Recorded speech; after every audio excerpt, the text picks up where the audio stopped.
Hello, hello, hello. Yes, it is Thursday, and you guys know what that means. It's time for another fantastic episode of Dividing Truth. We are a weekly podcast sharing financial truths to help women professionals and women entrepreneurs become financially free in uncertain times. We want you to think differently. We want you to master your money. And I am your host, Lexi Johnson. I'm an international speaker and master coach in the financial services industry. And you are listening to Radio Wave. And I want to be able to let you all know that you can go to the website. You see it scrolling down at the bottom, www.radiowaveforyou.com, where you can subscribe and you can be notified when this podcast is going on the air, when a new episode drops. But not only that, you can also listen to many of the other fantastic radio shows and podcasts that are going on at radiowaveforyou.com. We thank you for listening. We thank you for tuning in. And you can also listen on Facebook through our Radio Wave page. So again, look for Radio Wave for You. Like the page, you can tag into the app through the page, or you can look at the episode right there on the page. So once again, thank you for tuning in. Share this out. Today, I have an amazing guest, a really close friend and colleague of mine. So happy to get her on the show because y'all, she is super busy doing amazing things for people all over the U.S. and even abroad. She has that kind of reach, you guys.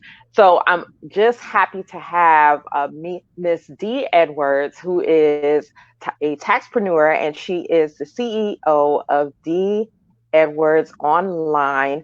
Dee, introduce yourself to the people. Hey, you guys, my name is Dee Edwards. And first of all, I am super excited and super thrilled to be here. Most people, they know me from social media, from teaching, preaching, ministering, prophesying the word of the Lord as a taxpreneur as well. And so I enjoy helping tax professionals to become tax business owners. So thank you again for having me here, Lexi. Oh, absolutely. Absolutely. So, we know we're on this show, we're about all things money. And listen, you guys, one of the things that I love about my sister Dee is that she's all things money too. So we enjoy having, yes, she is. Absolutely. Absolutely. And we can all be money magnets. And so that's why I'm glad to have Dee on the show, because we're going to, talk a lot about that. Before we get into that, though, what I want, Dee, if you would just share with our audience today, share with us like your money background. Like, did you come from a wealthy family? Did you always have this attitude about money? Like, how did this work for you? And the reason why I have people share their background is because I know, at least, kind of when I was growing up, and even in my young adulthood and stuff, I always thought people who were wealthy came from wealth, right? Like I didn't really feel like there were a whole lot of people bootstrapping their way or anything like that. So on this show, I like to have people share their background, whether it was they, inherited it or whether they bootstrapped it. But I want people to hear that people who become financially free, are just everyday people like you and I. So share with us your background, if you will. Yeah, thank you so much. So for me, I did not come from a background of wealth, although I would have liked to, but I did not. Actually, I grew up in a community that was poverty driven. Now, my family have always worked extremely hard. My dad, when he retired from his job, he had been there for like 33 years. So it was never work ethic that kept my family from receiving or even having financial freedom and financial wealth. I believe that it stemmed from the poverty community and then the poverty mentality, which I began to adopt as I got older. I remember just growing up, my mom, she used to have all of these credit cards. I'm talking about Riches, Parisian, Macy's, BP gas station credit cards. I'm telling you, like a credit card galore. And so I could not wait until I turned 18 years old so that I could get me a credit card. And lo and behold, not did I just get one credit card. I probably had about 15 credit cards, and I was proud to pull those credit cards out, although they may have had $100 credit limit, $150 credit limit. Like I was excited to pull it out, but I did not realize the responsibility that came with charging. I didn't realize that credit is really a reflection of your character. Money, Mm, the way that you manage money, the way that you see money really has a lot to do with relationship. And so how we view relationships in our lives, literally it spew over to the way that we manage our relationships with money. And so before I knew it, by the time my husband and I we married, we had over $100 some thousand in debt. And so it looked like it was impossible to get out of debt because I never seen anyone really get out of debt the way that we wanted to. And there's no condemnation for anyone who has filed bankruptcy or Chapter 7 or 11 and all of those things. But that was not the route that I wanted to take. I just felt like if I did all of this to get in debt, if I charged that card for this outfit, if I charged that card for this gas, I felt like my integrity level said that I had to also work hard to pay it off. And so that's what we were able to do. We were able to just work extremely hard, make tons of sacrifice to pay off over $100 some thousand in debt. This is important for you guys to understand is that combined, we only had $50,000 household income, and that was before taxes. mercy, mercy, mercy. So a little bit later in the show, I'm gonna come back to that because I want you to explain to people how on $50,000 of income, okay, you were able to get out of that $100,000 of debt. But I want to reiterate something that you said, and you talked about, in your childhood. One of the things that you said, Dee, was that your parents worked hard, Mm-hmm. right? My parents worked hard. Mm-hmm. My father worked in the steel mill, and my mom, taught. She was a preschool teacher, and they worked hard. Not only was my mom a preschool teacher, but then she would tutor kids, outside of the school time and all of that.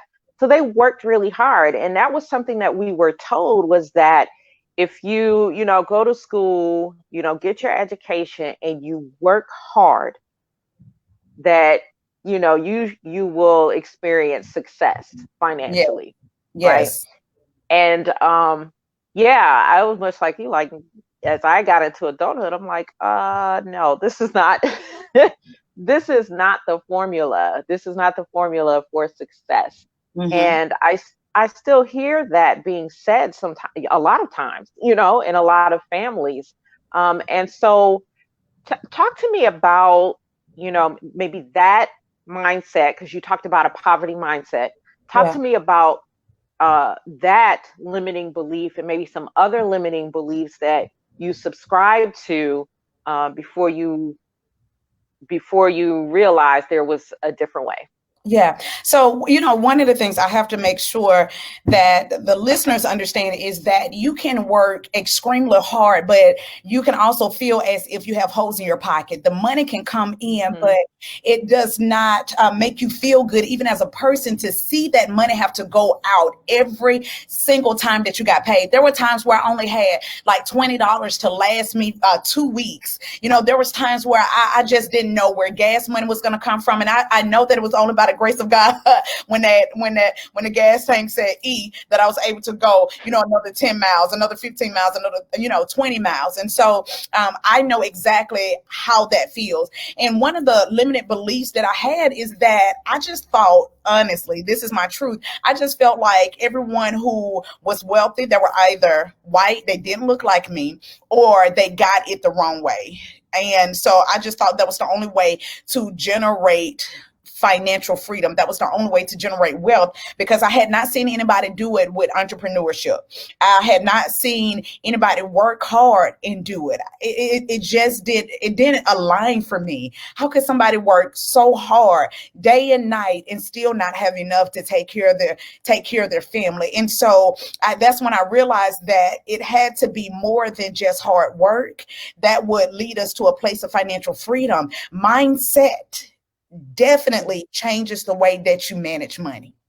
And as long as I was broken, I had a broke relationship with money. As long as I was broken, I was wounded, I didn't realize the power that exists in money. I didn't realize that money answers all things, just like the Bible said. And so all of the issues that I was having, they was pretty much, around money, the stress, the depression, the weight, the working extra hard, working long hours, not being around my family. I would come home and I would have a bad attitude. I would deal with anxiety and panic attacks, all of that. It literally stemmed around money. Now, I don't want to anybody to feel that money is the only thing that you need, but I'm telling you, having money, it definitely takes the pressure that I have personally experienced from life away. And so I had to literally change my mindset in order to change my relationship with money, in order to learn how to manage money better. Yeah, absolutely.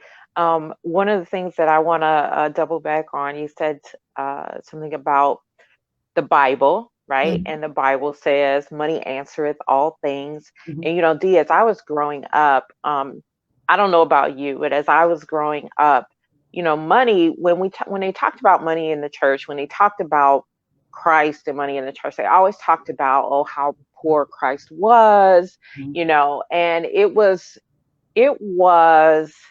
I mean, it was not a cool thing to talk, Yeah. to talk about money, to want money, to Mhm, desire money. mhm. None of that was cool. You know what I'm saying? Even if you were performing things for the church, let's say like growing up, I play piano, right? Oh, wow. And shh, y'all don't tell nobody. So, so but if you wanting to get paid for that or something like that. It was like, no, this is just what you should do. You know what I'm saying? Because, you shouldn't expect that type of thing or whatever. So share with me, if you will, was that your experience as well in the church, or did you have a different experience? Yeah, that was definitely my experience in the church as well.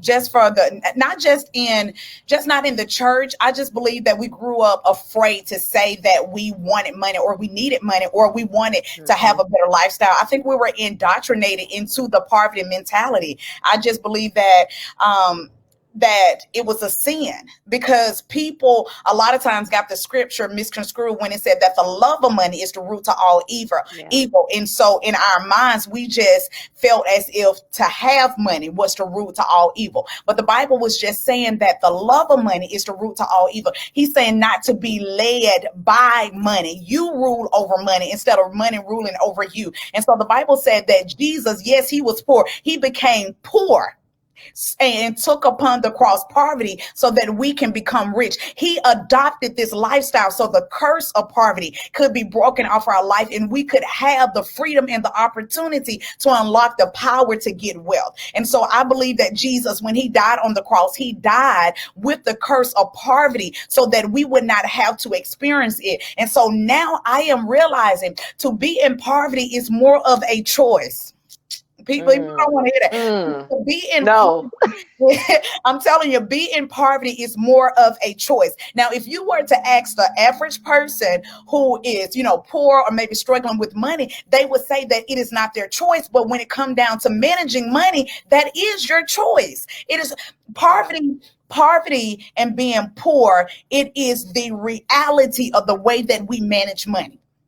I'm Mm, telling you, because if we could go from having $100,000 in debt on the same income that got us in debt, was the same income that got us out of debt, it was on us. It wasn't on God. I don't know if I right. was waiting on something to drop from heaven in order to get us out of debt. I don't know I don't know if I was waiting to have like a spiritual encounter or a spiritual, meet up or something.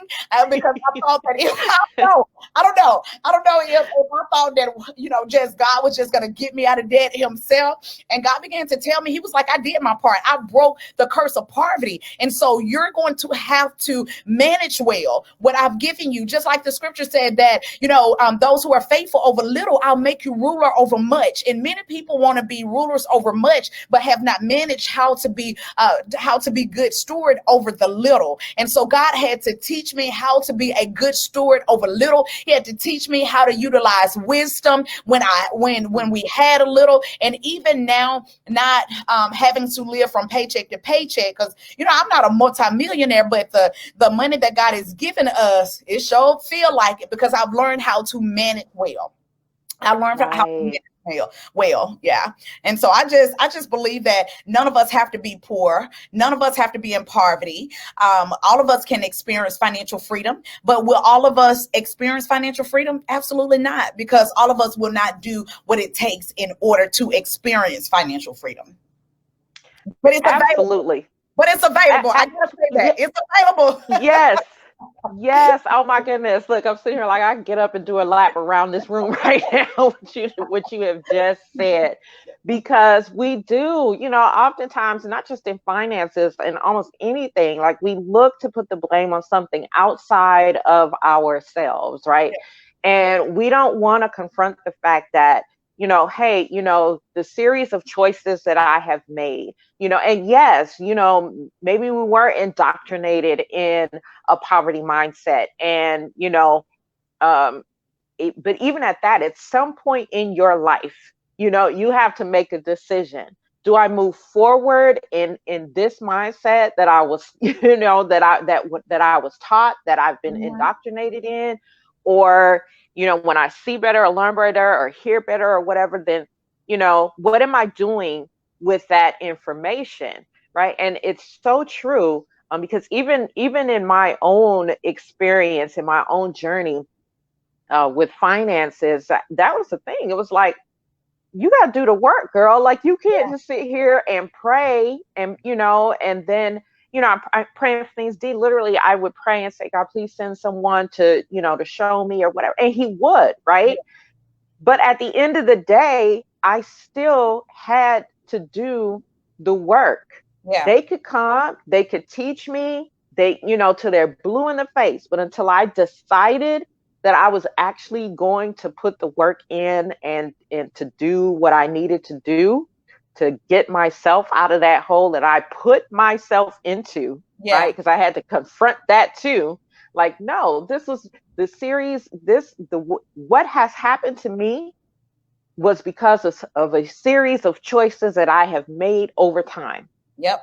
Yep. Same here. And that's when I think that was like a rude awakening for me, when I realized that nobody was going to get me out of debt. Because Mhm. even when you file bankruptcy, if you still don't learn to manage well, if you still don't understand the importance of having a relationship with money, you'll find yourself filing bankruptcy again and again. You'll find yourself on that same journey. I know people who have filed bankruptcy several times. There has to be a change that takes place. And that means that you have to literally undo or learn something new to establish new principles of money. And so I had to really learn.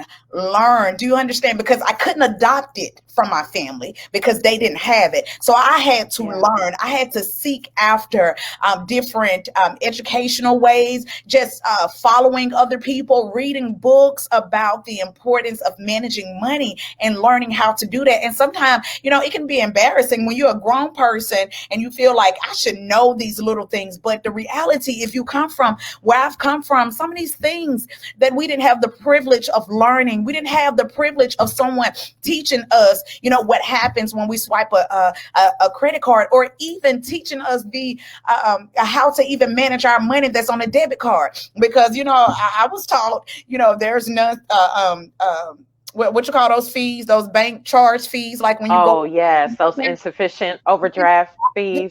Honey, some of us are taught to live off that. Some of us are taught to buy a nice house, buy a nice car, and then file bankruptcy. Like, Yes. that's been the type of teaching that I have been under. And so I had to tell myself that there had to be another way. I was tired, Lexi.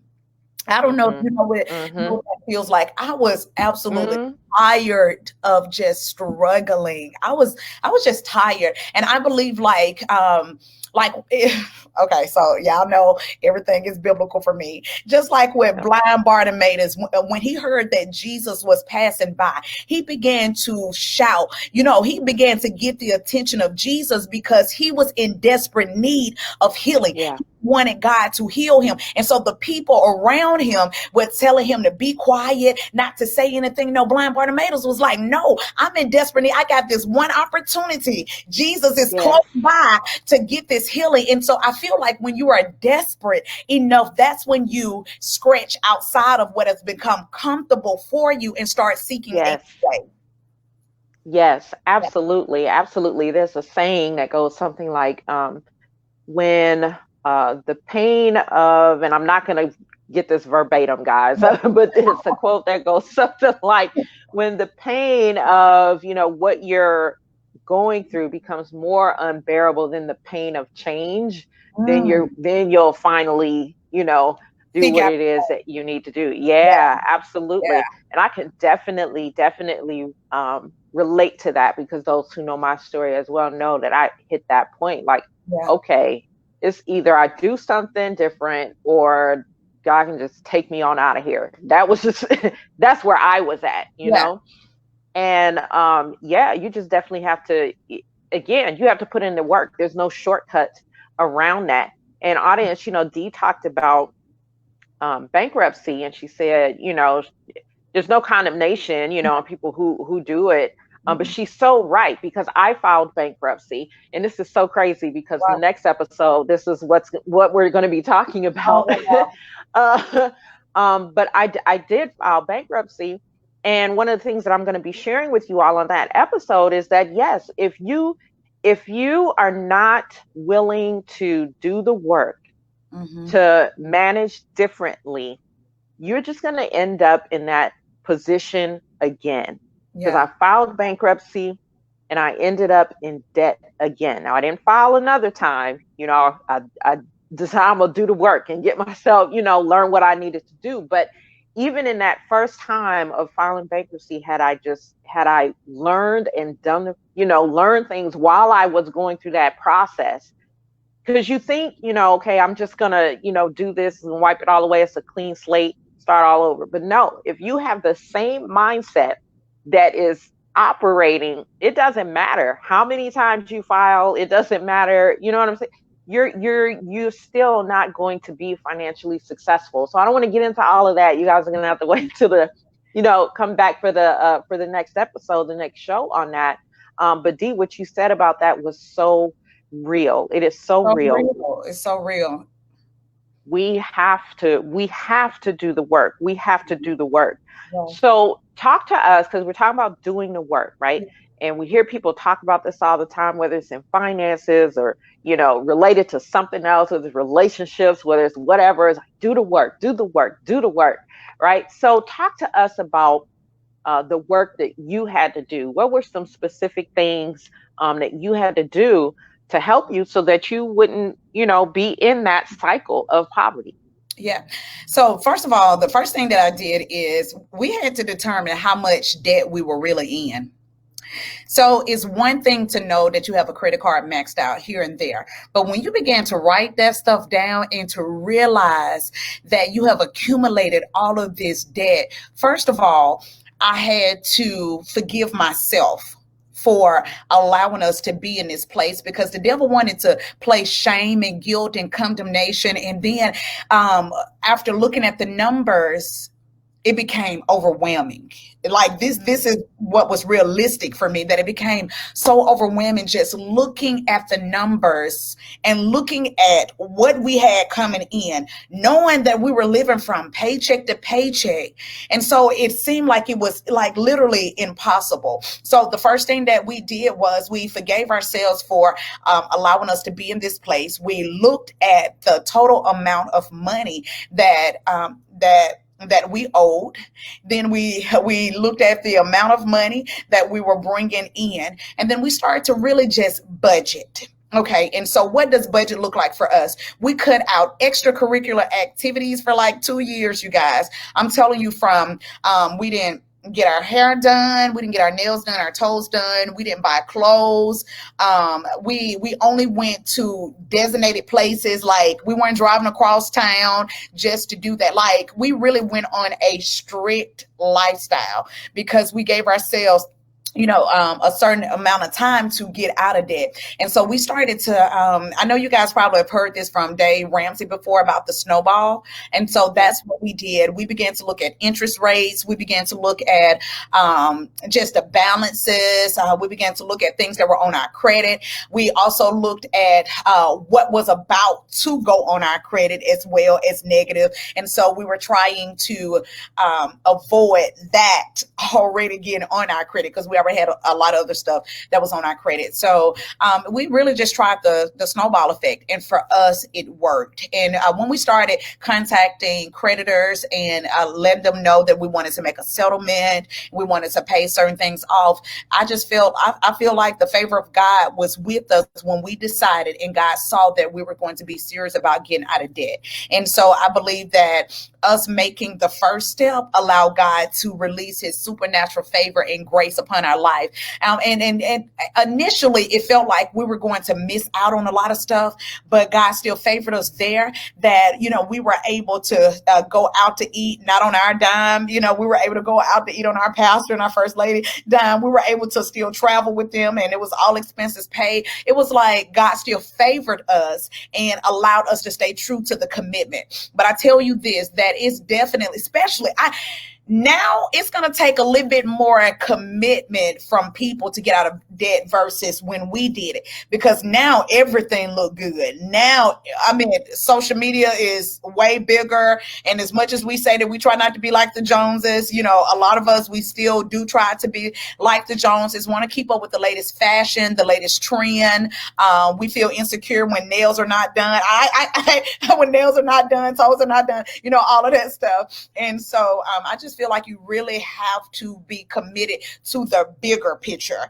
And what I would encourage anybody to do is to think forward, like see yourself out of debt, see yourself not living from paycheck to paycheck, see yourself having a savings account, see yourself with an emergency fund, see yourself enjoying seeing money grow. I did find a love for that, seeing, like money grow. I would say see yourself buying your house, see yourself buying your car.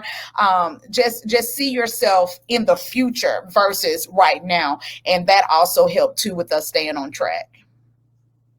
That is absolutely amazing. Listen, you guys, you've been listening to Dividing Truth. I'm your host, Lexi Johnson. We have an amazing guest today, Dee Edwards online, and she is sharing with us, just her journey in finances, how she overcame a poverty mindset. And so if you're just tuning in, you are definitely going to have to go back and catch the recording, catch this from the beginning, because she has just dropped a whole lot of truths, which is what this show does. And so we want to make sure that that you can subscribe to this show by going to www.radiowaveforyou.com. You go there, you can subscribe not only to Dividing Truth, but to many of the other amazing podcasts and radio shows that are taking place there. And I want you to know that you can also join our Facebook group. Just search Dividing Truth with Lexi on Facebook, because we can continue to have the conversation in there, right? Like this podcast can only last for about 40, 45 minutes or so, maybe 50. But, after that, folks got to go. We got lives, right? But we can continue the conversation in that Facebook group. So again, on Facebook, just search for Dividing Truth and join the group so we can continue the conversation. And listen, Dee, so you said so many things in terms of, the things that you all did to actually do the work to get out of debt, and not just get out of debt physically, but to move out of that poverty mindset. So the first thing you said was to forgive yourself, right? Which is so important. You have got to forgive yourself, right? Once you, own up to, okay, yeah, these choices, these were choices I made. I did this. You go through this period of, feeling guilty, feeling, man, if I should have done, you're just hard on yourself. At least I know I was. And so you've got to forgive yourself, as Dee said. And then, you go from there. She talked about things about, budgeting, putting yourself on a strict budget. She talked about, um, and that whole putting yourself on a strict budget thing. One of the other things too you said, Dee, was about seeing yourself in the future. Yeah. And what I am big on when I'm working with my clients is the reason why a lot of us struggle financially. One of the reasons why a lot of us struggle financially is because of that very thing. We don't see ourselves in the future. We don't sit here and say, okay, what is it that I'm trying to achieve in this life financially? Yeah. What are, what I'm saying? What are my goals financially? I can't tell you the number of times that when I sit down with a client, I'm like, okay, well, what are your financial goals? What do you want to accomplish? And then I get this deer in the headlights look, right? Mm-hmm. And again, not being judgmental or anything like that, for those of you listening, because I was there, right? Sitting there like, oh no, ain't never thought about it. You know what I'm saying? Like I was taught to, what do I want to do as a career? What do I want to, I was taught how to set goals in that way or, job, but never really, no one said, hey, sit down. You need to really be thinking about what you want to do on this earth financially, You know what? Something that I was never taught is that we could actually be debt free. I was never taught that. I was always taught that we'll always owe someone. That's what I thought. So I thought that this is no lie, you guys. Like I thought everybody had a house note. I thought everybody had a car note. I just thought like, this was the norm. This was the average. Once you get a certain age, you go and get your car, you have the car note. And then once even if you get to a chance to pay that off, then you just go and get another one. Like I was literally taught that you were going to have a car note or a house note for the rest of your life. So you might as well just get what you want.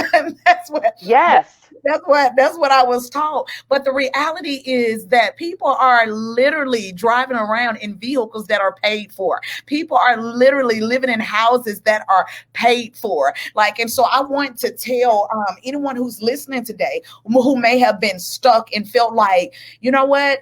It's not realistic for it to happen for me. Let me tell you, it is realistic for you to be debt free. You do not have to have a car note. Let me tell you this, you guys. I personally know what it feels like to drive a vehicle with the highest interest rate. My car note was like $700. Do you understand me? That did not include insurance. So I know what it feels like to drive around with a high car note and you're believing and you're praying and asking God to give you a car, but at the same time, feeling as if you have to accept the only offer that's out there because you're financially stuck. And so that's why I said, like, there's no judgment coming from me. I'm telling you from personal experience, I know what it feels like. Absolutely. Mine wasn't 700. It was 500. And let me tell you, you know what I'm saying? So you're driving around, and listen, audience, again, this is no judgment because we have lived this, right? So I'm driving around, I'm looking cute, but Dee on the inside, I'm like, heck, I need to make this next note. Like, this thing is killing me, right? I can't do anything else. I can't travel. I can't even go get a burger at McDonald's because every little dollar I have. Okay. That vehicle. And so many times I wanted to go and turn that car in, but I had no other choice but to keep the vehicle. And it taught me a lesson. I said, God, once we pay this vehicle off, and we end up paying it off like 3 years, honey, we still got that car. Do you understand? We still got that truck. We're gonna hold on to it because that truck got meaning for us. But it just taught us a lot of things. And one of the things that I did realize is that I never wanted to be in another situation where I had and felt forced to choosing a vehicle that it wasn't even. It was it was a expedition, Ford Mhm. Expedition. So it wasn't like it was like a luxury brand vehicle at that. So Mhm. I never wanted to feel as I never wanted to just feel as if I didn't have any other choice. The wisdom of God Yeah. gives us choices. Like we're here and we have choices. And so I didn't want to be placed in another financial situation where I felt like, oh, this is all, that's available for me. Yeah, absolutely. One of the times that I felt really good, um, D, was again another time I was, going to get a car, and I needed a car, guys. Listen, I needed one. Hmm. Um, I needed one. Okay, I live in a place. The bus system ain't all that great. It ain't, We don't have a bus system, I so I need one right. too. Okay, okay. I needed a car, right? I had children, I had to get to school, all this kind of stuff. I needed a car. But one of the things I was so proud of, and this came as a result of just doing that work, doing that mindset work and all of that, was the patience that I exercised, okay, in in having a vehicle. So I went to a particular place to get a vehicle. I saw a vehicle that I wanted. They wanted what I thought was way too much for it. Um, I needed a car. Hmm. The old me probably would have settled, Yep. okay, would have settled Yep. because I was like, I need the car. It's also one that I like, would have settled. But what I did was I got up and I walked away. Yeah. I got up and I walked away. I didn't even know how I was leaving the car place, mind you, because I got dropped off by a friend who was on their way to work. Okay. I got up and I walked away from the table because I went in there already decided that, okay, this is how much the car should be total. This is how much I was going to pay per month. And I wasn't going to, let it beyond that.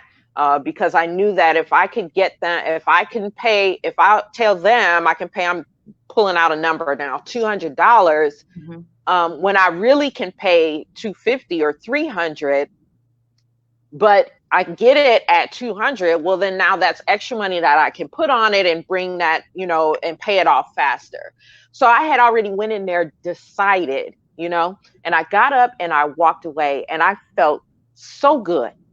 I, So I good. still needed a car. Listen, I didn't even know how I was getting home from that place, but I felt so good. And listen, guys, like 3 hours, no, not even 3 hours. It was like 2 hours after I was getting a ride to go get my children from school. And these people called me. They called me and said, come on back. We are going to give you the car at Wow. what you wanted. Wow. Wow. Yes. Oh my goodness. And if that didn't reinforce even more for me, and that's the thing, we have to be patient too. We're in a society where we want everything now. You know what I'm saying? The reason why we finance things, the reason why we finance a house, the reason why we finance cars, the reason why we, use credit cards and charge cards and all of that is because we want everything right now. Yeah. And it's like if we could just exercise some patience. Yeah. Patience, self-control, and discipline. Like right now, even I still manage well with my money. So for instance, I price match a lot of Yeah. stuff. I before I get to the register, I look again in my basket and I ask myself, do I really need this? There have been times Yes. I have put groceries back because by the time I cooked this, it probably would have been spoiled. COVID-19, it even taught me how I needed to even manage even better, especially when it came to grocery shopping, because Yeah. we had bought all of this food and some of this stuff we had to end up throwing away. Yeah. So now I'm just very mindful. I'm looking in the basket and say, hey, do I really need this? Especially when Yes. you have my thing is this. put a goal in front of you. If you have a goal in front of you, that is going to help you stay on track. So I asked myself, okay, now is buying this going to help me get that piece of real estate? Is buying this going to help me Yes. get land? Is buying this going to help me remodel this? Is buying this going to help me start this? So, and then once you achieve a goal, that was huge for me too. Like after I achieved a goal or paying something off, we did treat ourselves, but then we got right Yeah. back. We got right back on it. So I'm telling you guys that you have an opportunity to treat yourself. There's nothing that the Lord is going to withhold from you. I just believe in the midst of us getting the great rewards and getting and enjoying the benefits of the Lord, there has to be discipline. There has to be self-control and management. We just Yes. need to learn to just Yes. as well. We do. We have to be good stewards. Yes. Yep. Absolutely. Yep. Discipline, self-control, management, make the sacrifice. Because what you find is you make the sacrifice for a shorter period of time, right? Yep. And because you made that sacrifice for that short period of time, and I know like 2 years, like you said, 3 years, whatever, it can seem like an eternity. But it's not when you look at, okay, the rest of your life that you have Yeah. to live, Yes. right? And Yes. so,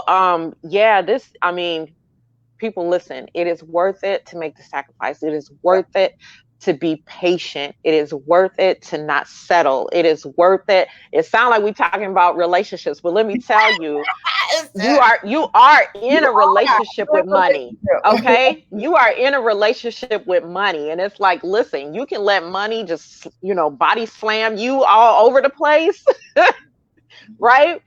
So Or you can be in a very healthy relationship with money. that's true. That's true. Okay, Yep. and enjoy the things that God wants you to enjoy. Yep. God does not want us to live a life of oppression. Yeah. He Yep. don't want us to be oppressed, not even by money.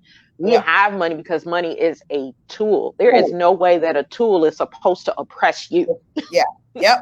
Yep. You're supposed You to are rule supposed to. over. Yeah, you're supposed to rule over. God created us to dominate, to have authority over. So you have authority over money. You tell money where to go instead of money telling you what to do with it. No, you have to have and exercise your authority over money. I was allowing money to rule us. Our money was saying, oh, I gotta go towards this bill. Our money was saying it had to do this. No, I had to realize that I had a power and authority to exercise my God-given words, principles, management skills that I've learned over money. So I've learned to Yes. be the authoritative figure over money. Mercy, mercy, mercy. What you done said. Listen. So today, Dee, you are a taxpreneur. Yes. You educate people on finances. You are a real estate investor. I mean, so did your experience with money have anything to do with all of these things that you're doing now? Oh, absolutely. Oh, absolutely. Yeah. I didn't realize that money, what you do with money gives you the ability to create generational wealth for you and for others. And so I've just learned how to use money. And I said this before recently, is that one of the things that I asked God to do is to make me a conduit or a transporter for wealth. And so when God gives me money, he gives me, wealth and just all of these things, I realize that all of these are not necessarily for me. And so what I've learned to do is to multiply what God has given me. I just learned how to multiply it. And so, one of our goals and one of our dreams is being able to help small business owners, have an affordable place to work and affordable place to start their business. And that's how we came up with the Connect. That's how we came up with the Pink Suite, is because we wanted to give other entrepreneurs an opportunity in business and to have that business and professional feel outside of their homes. And so that's when we started, co-working spaces and, all of this other stuff. It's just, we just realized the power that money, not that money have, that we have over money. Yes. And so we began Yeah. to use it, not just for ourselves. See, look, let me tell you, when you start to look at life and realize that life is more than having the most expensive purse or wearing the most expensive clothes and shoes, when you begin to look at life and realize that money has the ability to really help other people move forward, to help other people come out. Money is just a great tool to help other people just win in life, and that's what we've learned to utilize money. I need to see where my money is going. I need to see it. You know, it feel good to me knowing that we can go home knowing that we have this business idea or this project going on where it's going to help just more than us. Yeah. Yeah. Yeah. You have Yeah. to be driven. Absolutely. Yeah, you have to be driven by something that is greater than you. If what you are Mm, doing, even if you even getting out of debt, if you're doing that just for you, you still haven't gotten you still haven't come into the true purpose of what money is yet. It's not mm, for you to get out of debt. God wants you to get out of debt for a still is there's a purpose for God wanting to get you out of debt. I don't know if it's for you to get out of debt so you can help single mothers. I don't know if it's for you to get out of debt so that you can help other entrepreneurs and startup business owners. There's a greater purpose for you coming out of debt. And so once we tapped into that and realized that, we really just have the motivation to stick with our goal and our commitment to get out of debt. man. Yeah. You have said we could be here a whole another hour with what you have just said. So at some point in the future, I would love to have you back on the show, Awesome. because I definitely want to talk about that whole what your purpose to do and what that has to do with money and all of that and Yeah. whatever else you want to talk about. So I would love to have you back on in the future. Um, tell everyone how they can find you, what's going on, what you've got coming up next, anything you want to share. Yeah. First of all, thank you, Lexi, so much for just having this amazing idea to create this podcast to help many individuals who were once in our shoes to have this is like a resource to help people to come out of debt and to know that it's possible regardless of where they are starting, regardless of what age that they're starting. Like, it is possible. And so your podcast give people the opportunity to understand that there are other people who understand. Like, he's using this as giving people a glimpse of their future, of where they can be. So thank you so much for Dividing Truth with Lexi. I love that. So you guys can learn more about me at Dee Edwards Online. If you are a tax professional and you're looking and you're ready to start your tax business, be sure to look me up. I'm Dee Edwards Online everywhere. And if you want some teaching, preaching, prophesying, you can find me at Dee Edwards Ministries. And I am telling you, I'm usually like, I suggest, no, I'm telling you, you need to follow Dee Edwards Online everywhere. If you don't have a Twitter, get one just so you can follow Dee Edwards Online. You hear me? You hear me? Dee, it is such a privilege having you on the show, but even beyond that, just having you as a sister friend, as someone, that I can reach out to whenever I need to, or even just someone that I can, as a sister friend, I just love watching you, and watching you makes me want to go and do, I like watching you too. So I thank you so much. Thank you for taking your time out today to share your story with the audience and share some financial truths with our audience. Thank you so much. Listen, you guys, you have been listening to Dividing Truth. I am your host, Lexi Johnson, and I'm telling you, I'm sure you should have gotten a page full of truths today to help you to become financially free, because it definitely is possible, right? We want you to think differently. We want you to master your money. Thanks for tuning in, and we'll see you next Thursday at noon Eastern Standard Time. See ya. Bye, you guys.